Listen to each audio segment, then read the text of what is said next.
1000 से भी ज्यादा लोगों को आज तक वहां से रेस्क्यू किया जा चुका है। सभी तीर्थयात्री श्रद्धालु जो देश भर के आए हुए थे उन सभी को अब निकाला जा चुका है और स्थानीय लोगों को भी निकाल रहे हैं। तो उनकी आपदा बहुत बड़ी आपदा है और सभी कुछ चला गया, तबाह हो गया। तो उसके अनुरूप जो मानक हैं उन मानकों के अतिरिक्त भी हम काम कर रहे हैं। 5 लाख रुपए की जो सहायता राशि है वो सभी के लिए आज जारी कर रहे हैं। जो हमारे प्रतिपक्ष के भी लोग हैं वो भी इस आपदा के समय में सब आपदा पीड़ितों की मदद के लिए आगे आए हैं। हम सब लोग मिलकर इस आपदा से इस चुनौती का सामना करेंगे, इससे हम लोग आगे बढ़ेंगे। ये समय राजनीति करने का नहीं है। देखिए, आपदा के बाद हमारी सबसे बड़ी जो प्राथमिकता थी वो सभी लोगों को सुरक्षित बाहर निकालना, और हमने वो काम प्रारंभ किया। हालांकि मौसम एक बड़ी चुनौती वहां पर हमेशा रहता है, लेकिन स्टेट के हेलीकॉप्टर और सेना के चिनूक, एमआई, इन सब की मदद से 1000 से भी ज्यादा लोगों को आज तक वहां से रेस्क्यू किया जा चुका है। सभी तीर्थयात्री श्रद्धालु जो देश भर के आए हुए थे उन सभी को अब निकाला जा चुका है और स्थानीय लोगों को भी निकाल रहे हैं। और आज ये काम हमारा लगभग पूरा हो जाएगा और कुछ बचेगा तो उसको कल प्रातःकाल फिर से रेस्क्यू करके उसको पूरा करेंगे। इसके बाद सभी घायलों को भी अस्पताल में पहुंचा दिया गया है। कुछ लोग एम्स में भी हैं, कुछ उत्तरकाशी में हैं। सभी को अच्छा इलाज मिले उसकी भी सभी प्रकार की व्यवस्थाएं वहां पर की गई हैं। इसके अतिरिक्त अब लोगों को वहां बिजली मिले उसके लिए कल उरेडा का जो पावर हाउस है उसको चालू किया गया था। और हरसिल क्षेत्र में कनेक्टिविटी बिल्कुल लॉस्ट हो गई थी, टावर भी जो है इस आपदा में तबाह हो गए थे। तो कल से वहां पर एयरटेल, वोडाफोन चालू हो गए हैं और आज 125 केवी के 2 जनरेटर सेट वहां पर पहुंच गए हैं और उनको भी रिस्टोर किया जाएगा। इसी तेज गति से वहां पर बिजली की लाइनों को बनाने का काम भी यूपीसीएल कर रहा है और संभवतः आज अगर काम पूरा हो जाएगा तो एक सामान्य रूप से जैसे पहले वहां पर बिजली की सप्लाई होती थी उसी प्रकार की बिजली की सप्लाई होगी। और ये जो सड़क है वो अनेक स्थानों पर क्षतिग्रस्त हुई है। लैंडस्लाइड बहुत सारे स्थानों पर आया है और लाछी गाड़ के पास बेली ब्रिज को इंस्टॉल किया जा रहा है। आज शाम तक बेली ब्रिज इंस्टॉल हो जाएगा। उसके बाद जो छोटे छोटे मार्गों पर जो भूस्खलन आया है, मार्गों पर छोटा छोटा जो भूस्खलन है उसको ठीक करते हुए हमारी मशीनें मंगलवार तक हरसिल तक रोड मार्ग पूरी तरह से बन जाएगा।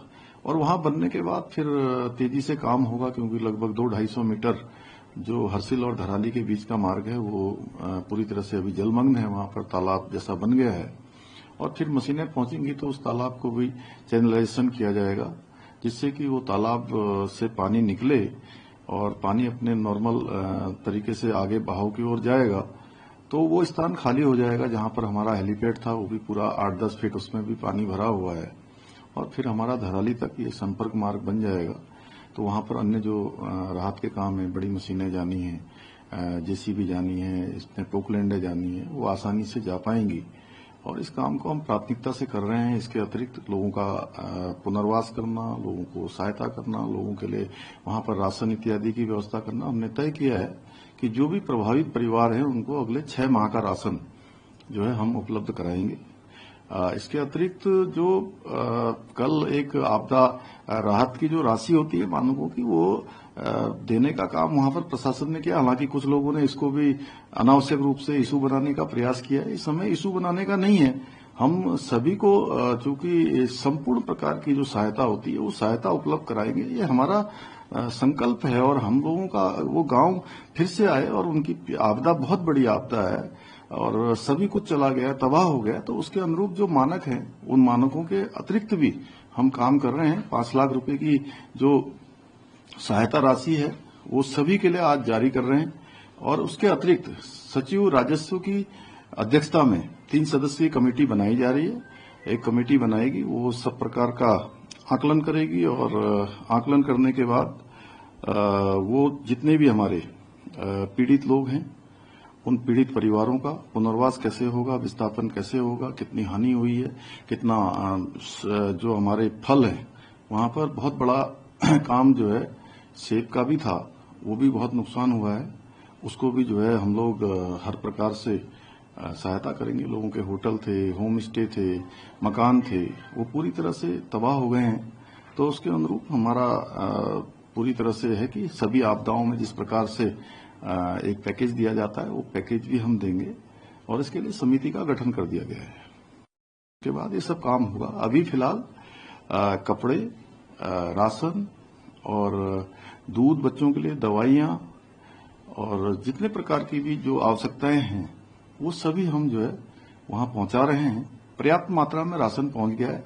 हाँ, शुरुआत के दिनों में 2 दिन बहुत हमारे लिए चुनौती था, क्योंकि मौसम ठीक भी नहीं हो रहा था, बीच बीच में मौसम भी खराब हो रहा था। साथ ही हम लोगों को जो लोग अन्य स्थानों से आए थे उनको भी लाना था, तमाम प्रकार की। अब हमारी जो व्यवस्थाएं वो पटरी पर आ गई है और मैं तो सभी से कहूंगा कि जो हमारे प्रतिपक्ष के भी लोग हैं वो भी इस आपदा के समय में सब आपदा पीड़ितों की मदद के लिए आगे आए। हम सब लोग मिलकर इस आपदा से इस चुनौती का सामना करेंगे, इससे हम लोग आगे बढ़ेंगे। ये समय राजनीति करने का नहीं है, राजनीति बहुत और समय पर हो सकती है। इस समय नकारात्मकता छोड़ के सकारात्मक रूप से उन लोगों के आंसू पोंछने के लिए सबको आगे आना चाहिए।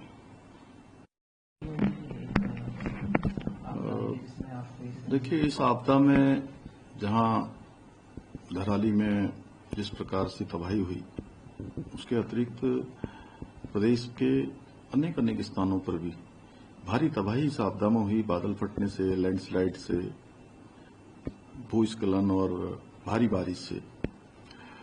और पौड़ी जनपद के सैंजी और बांकुड़ा गांव ये भी पूरी तरह से आपदा से प्रभावित हुए। मैं स्वयं वहां गया था और सच में वहां भी सहायता की बहुत आवश्यकता है। वहां भी हम जिनके मकान इसमें आपदा में क्षतिग्रस्त हुए हैं उनको भी 5-5 लाख रुपए की तत्काल सहायता राशि देंगे। इसके अतिरिक्त प्रदेश में जहां भी आपदा से मकान ध्वस्त हुए हैं उन सभी को सहायता दी जाएगी। बाकी अन्य सहायताएं भी पुनर्वास से लेकर सभी प्रकार की सहायताएं हम करेंगे। इस आपदा के समय में हम एक एक व्यक्ति के साथ जो आपदा से पीड़ित है उसके साथ पूरी सरकार खड़ी है। आदरणीय प्रधानमंत्री जी श्री नरेंद्र मोदी जी के मार्गदर्शन में उन्होंने हमको राज्य में सभी प्रकार से कहा है कि आपदा के समय में पूरी सरकार और आदरणीय प्रधानमंत्री जी हमारे साथ खड़े हैं और उनका संबल हमको प्राप्त हो रहा है। हर प्रकार से हमको सहायता भी मिल रही है। इसीलिए हम इतना रेस्क्यू अभियान 3 दिनों में पूरा कर पाए, लोगों को वहां से सुरक्षित निकाल पाए। अनेक प्रकार का जो सामान है, जो रोडें बंद हो जाने के कारण से जो वहां नहीं पहुंच पा रहा था, उनको हम पहुंचा पाए, चाहे वो जेनसेट हो, चाहे बीसेट हो, चाहे वो खाद्य सामग्री हो या लोगों को मैन पावर को वहां पहुंचाना हो, वो हमने सेना के हेलीकॉप्टरों के माध्यम से भी वहां पहुंचाया।